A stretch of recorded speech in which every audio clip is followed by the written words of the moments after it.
that everything is not rational. But we are taught that everything must be rational and logical. So people say, give me an example, how can you be irrational? I said, no, but the person you married because you intuitively felt it's a good thing to do. If you walk around with a table with ticks and points, you'll end up being a bachelor or a spinster all your life. So you marry people intuitively. Having married, there are many surprises, and you maintain your marriage all through intuitively. What works, what doesn't work.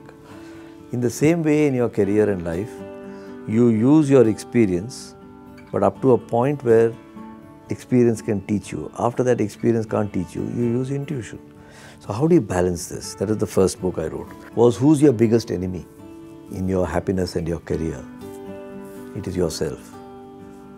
So you must become more self-aware. The world doesn't owe you a living. You have to earn yourself a living in the world.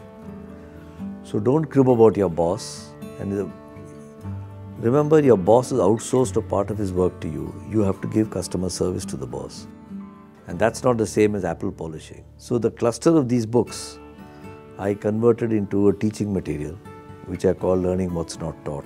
Intuition, self-awareness, and service before self. I use the Les Miserables of Victor Hugo's book.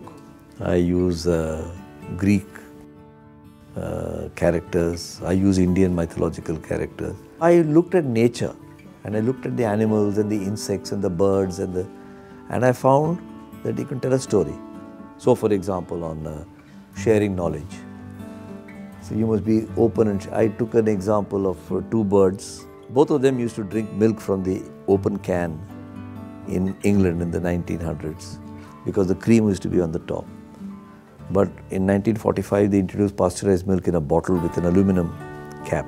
One of them learned how to peck the aluminum cap and get the cream, the other one didn't. What is the difference? And the difference is, in one bird, by twittering, they would share the knowledge. In the other one, if I figured out how to get the cream, I won't tell anybody else, it's my knowledge. And so you see how the whole species changed its look and appearance after 30 years, the benefits of sharing knowledge. And if I just say share knowledge, that sounds, this one made it interesting.